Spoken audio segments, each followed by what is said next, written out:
porque hoy es miércoles de Adrenix al aire. Arranca y arranca ya. Just 'cause everybody doing what they all do. If one thing I know, I fall but I grow. I'm walking down this road of mine, this road that I go home. So am I wrong for thinking that we could be something for real? Now am I wrong for trying to reach the things that I can't see? But that's just how I feel. That's just how I feel. That's just how I feel. Trying to reach the things that I can't see. Am I tripping for having a vision? My prediction, I'ma be on top of the world.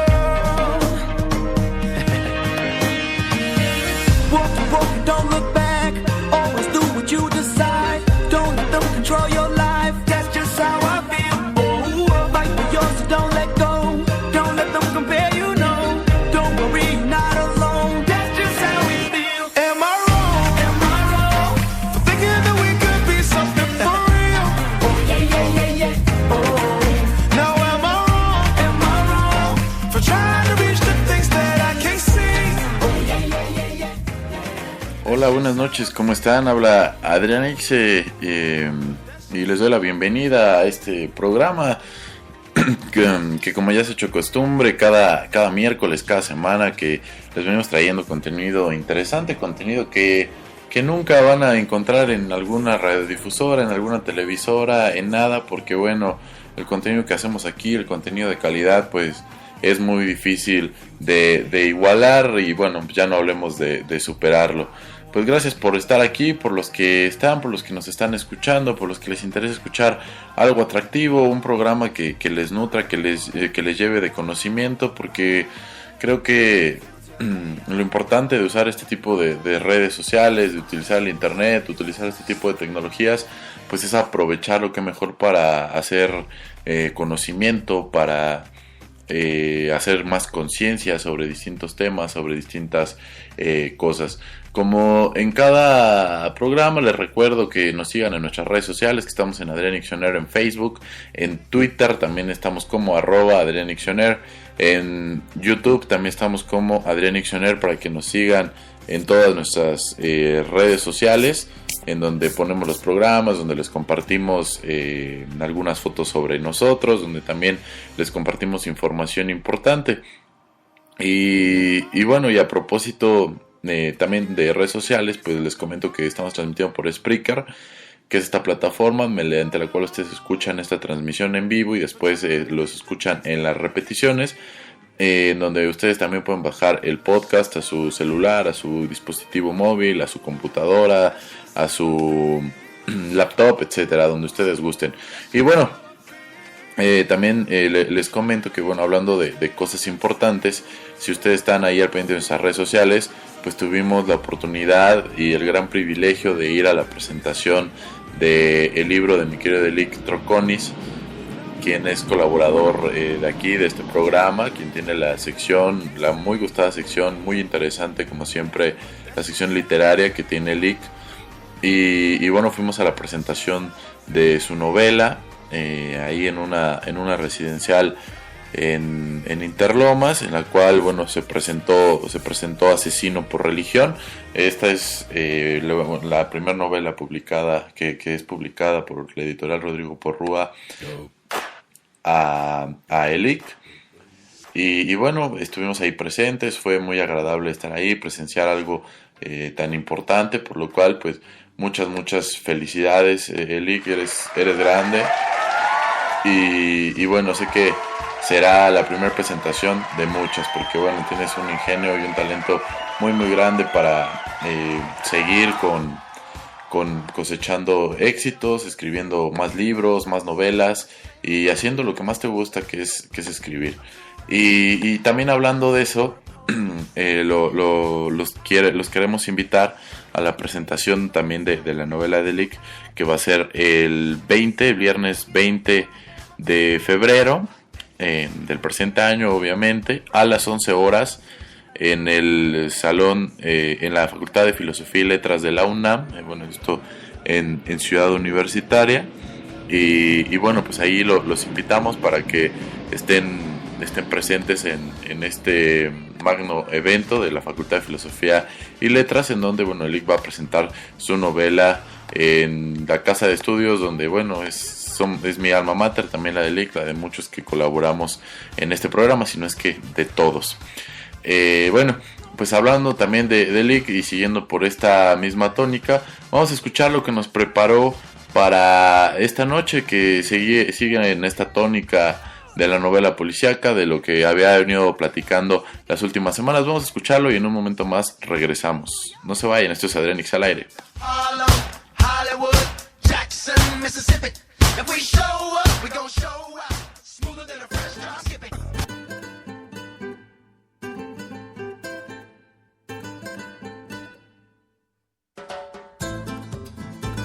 Ondas de tinta, por el IC Troconis. La emisión de hoy: Sherlock Holmes, el personaje. Yo lo conozco, tú lo conoces, él lo conoce, nosotros lo conocemos, ustedes lo conocen, ellos lo conocen, todo mundo lo conoce. No hay nadie que no sepa quién es Sherlock Holmes. Todos en su vida han escuchado su nombre, lo han visto escrito en alguna página, han escuchado la frase elemental, mi querido Watson, han visto sus películas. Hay una infinidad de referencias culturales en la memoria colectiva de todo el mundo que nos hacen pensar en este detective como el más famoso de la literatura. Y si desde la cápsula anterior hemos comenzado a hablar de la novela policíaca, ¿por qué no continuar? Y ahora sí, desarrollar el tema de este personaje tan interesante y trascendental en la literatura. Como seguramente lo recordarán, la cápsula anterior trató sobre los orígenes del género policíaco. Hablamos de Edgar Allan Poe y su personaje Auguste Dupin. De él dijimos muchas cosas y mencionamos los 3 primeros escritos policíacos, así como algunos otros detectives surgidos a partir de la influencia de Poe. Sin embargo, ahora hemos llegado al personaje que es realmente identificado como el detective por antonomasia.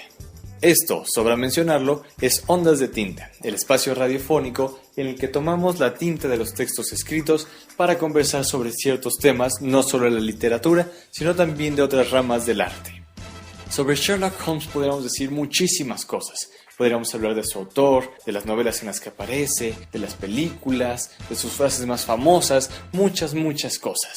Por tal motivo, no dedicaremos una sola cápsula radiofónica a él. Esta será solo la primera. Seguramente serán 2 o 3 más, pero por hoy nos concentraremos en lo esencial, en describirlo a él como personaje, y para esto utilizaremos 2 textos en particular: Estudio en Escarlata y El signo de los 4. Antes de continuar, hay que mencionar el nombre del autor que dio vida a este entrañable personaje: Arthur Conan Doyle. De él sabemos que fue un médico de profesión, pero que ocupó su tiempo también en escribir. Fue de esta manera que para 1887 comenzó a publicar Estudio en Escarlata, el primer texto en el que Sherlock Holmes apareció.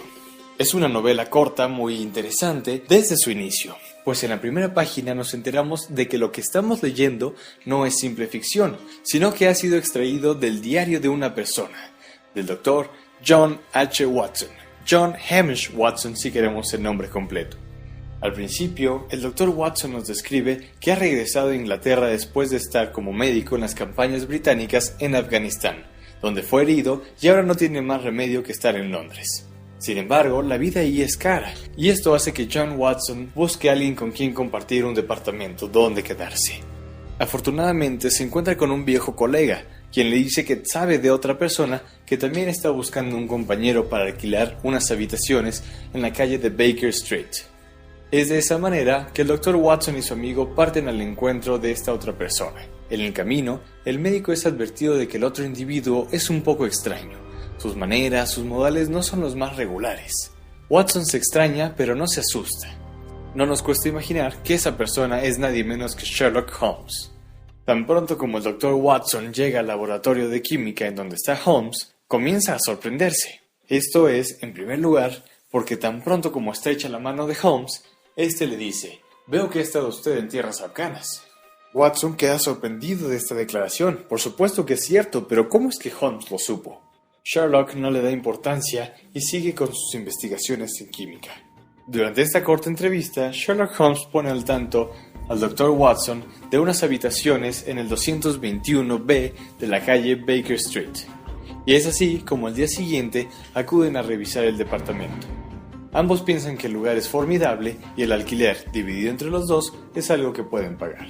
De esa manera, deciden mudarse de inmediato.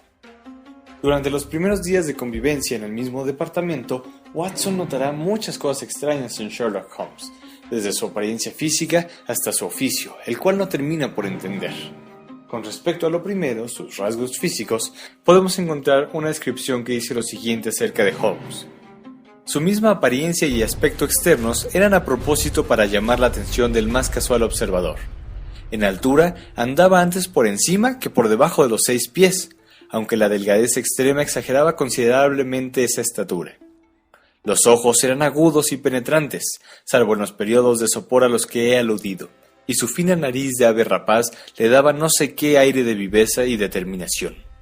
La barbilla, también prominente y maciza, delataba en su dueño a un hombre de firmes resoluciones.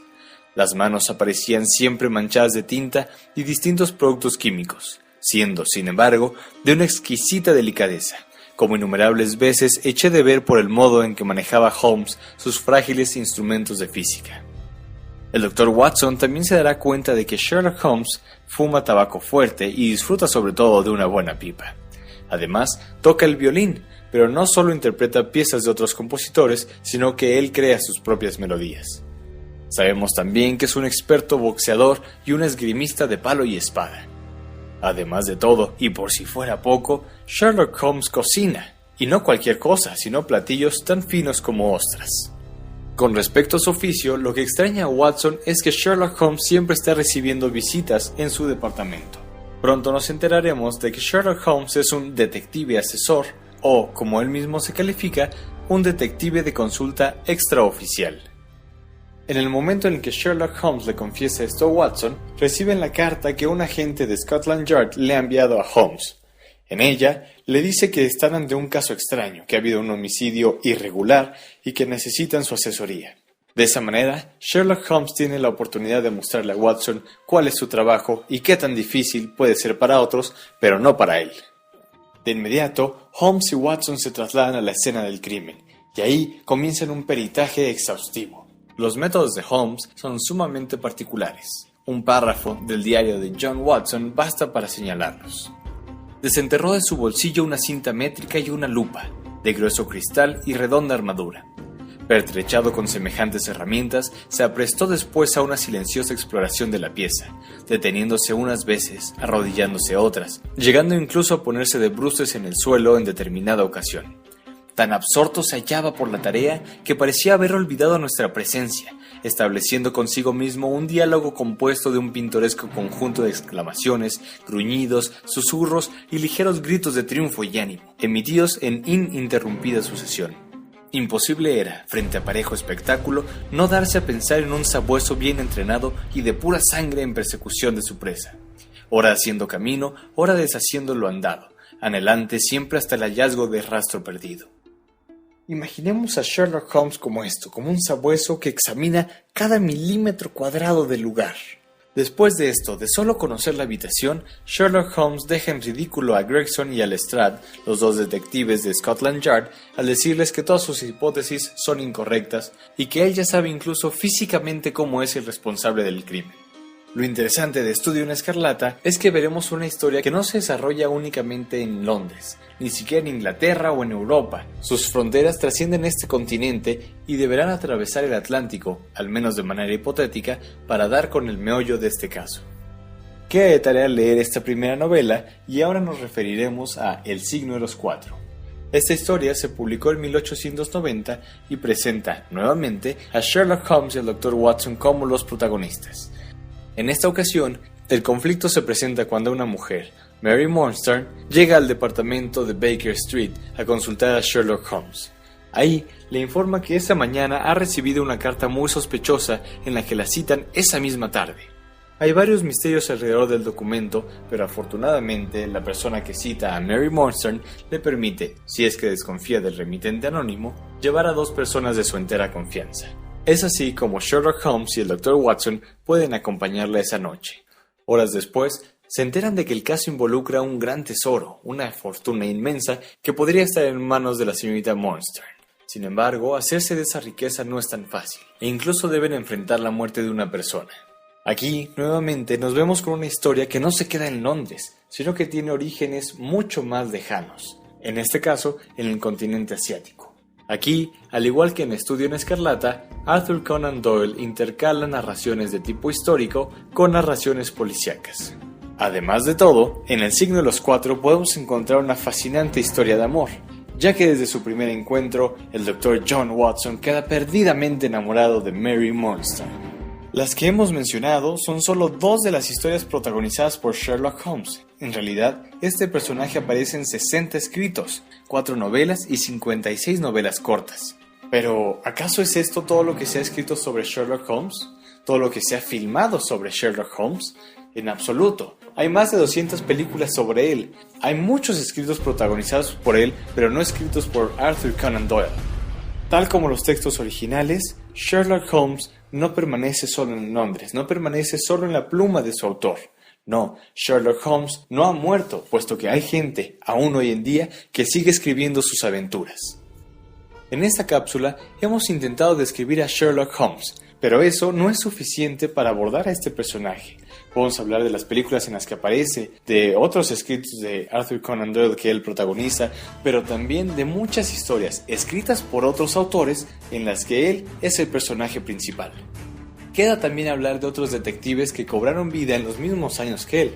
También es necesario hablar de la manera en que Arthur Conan Doyle publicó por entregas sus historias. No olvidemos tampoco todas las asociaciones internacionales, tanto de fanáticos como de estudiosos de Sherlock Holmes. Todos estos son temas que quedan pendientes, pero no por mucho tiempo, puesto que en las siguientes cápsulas intentaremos abordarlos todos.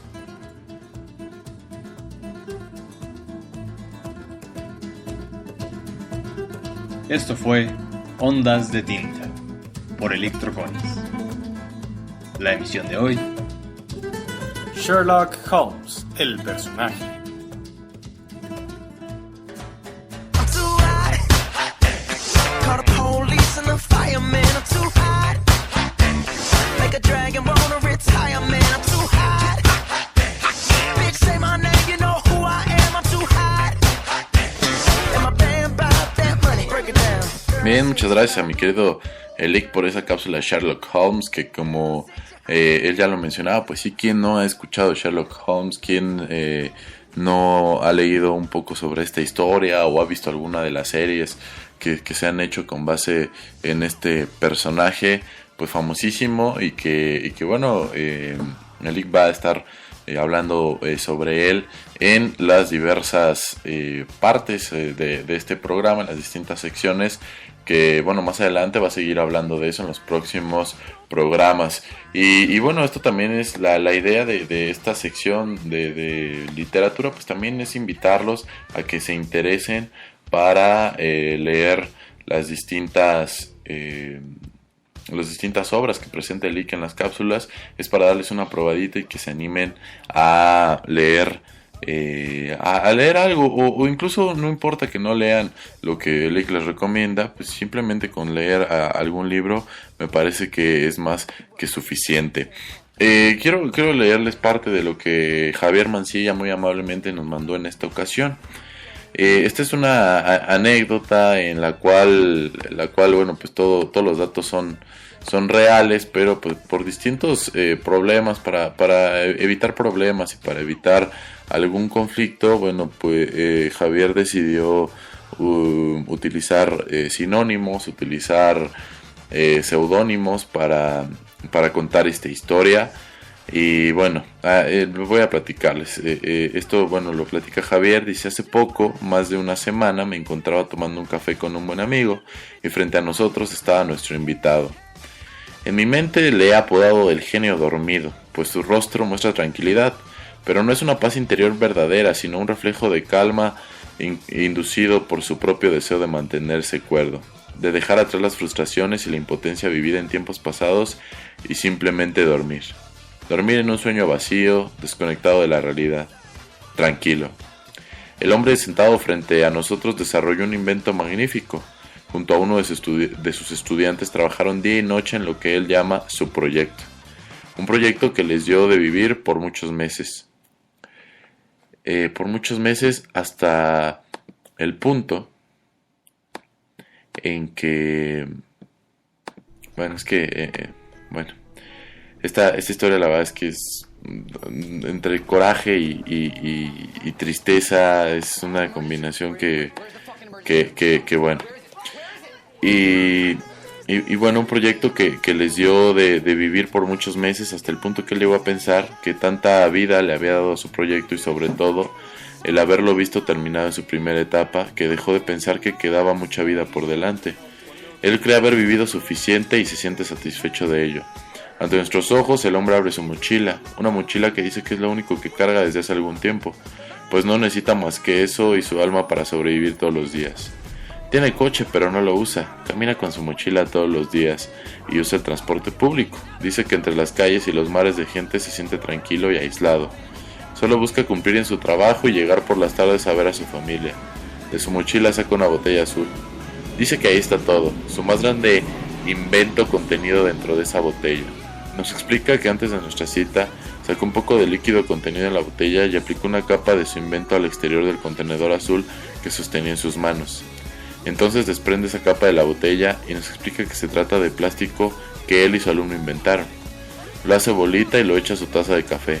Atónitos vemos cómo el plástico se disuelve poco a poco dentro de su taza y entonces él dice: si yo quisiera, podría tomármelo en este momento y no me pasaría nada. Es 100% comestible. El secreto está en el ingrediente principal, es la fécula de maíz. Es el punto clave y además es lo único que nos puede decir. Mi amigo le pregunta si es posible colaborar con él. Le interesa probar muchísimas aplicaciones del plástico. Podría ser usado para hacer bolsas de supermercado que se degraden después de usarse, o muebles hechos con un plástico amigable con el ambiente, que no le causara más daño a nuestro planeta, pero el hombre dormido le pide que no diga más. Nos explique que hace 4 años que echaron su proyecto para atrás y que si intenta registrarlo ante el Instituto Mexicano de la Propiedad Intelectual o simplemente seguir trabajando con el plástico, en ese momento la institución que lo abrazó a lo largo de su carrera como estudiante y como profesionista comenzarán procesos legales en su contra. Existen órdenes de muy arriba que claramente dijeron: este proyecto va para atrás y el hombre dormido nos invita a reflexionar. Uno piensa que no hay mejor solución a un problema que usar un producto de la tierra que nos da de comer todos los días, que por siglos fue el motor que impulsó el desarrollo de esas tierras. No hay nada más nuestro que el maíz y nosotros encontramos en él una solución a nuestros problemas de contaminación, que es muy fácil de hacer. Para que te des una idea, nosotros lo hicimos en mi casa, no necesitamos ni más ni menos en cuanto a precios, le gana por mucho a varios plásticos que se usan ahorita. Eso era lo que yo no podía entender. Me frustraba cada día más y me enojaba, me daba mucho coraje, pero llegaba el momento en que piensas qué pasa más arriba, qué mueve el país y te das cuenta que hay muchos intereses de por medio. A los de arriba no les conviene que nada sustituya al petróleo. El plástico que contamina se hace a partir del petróleo y si no me crees que nuestra economía gira en torno al petróleo, solo fíjate cómo estamos ahorita. Nos explica que solo habiendo entendido eso pudo empezar a alcanzar la paz interior y entonces yo pienso que fuese el momento clave. Fue entonces que el auténtico genio que no necesitaba comer ni dormir, que podía alimentarse de ideas y vivir de lo que sus manos hacían, comenzó a transformarse. Comenzó a entrar en un sueño y se apagó. Se convirtió en el genio dormido que toma un café frente a nosotros, uno de muchos genios dormidos mexicanos que por falta de apoyo y de incentivos a sus sueños no tuvieron de otra que buscar un descanso alternativo para sus almas por el resto de sus días.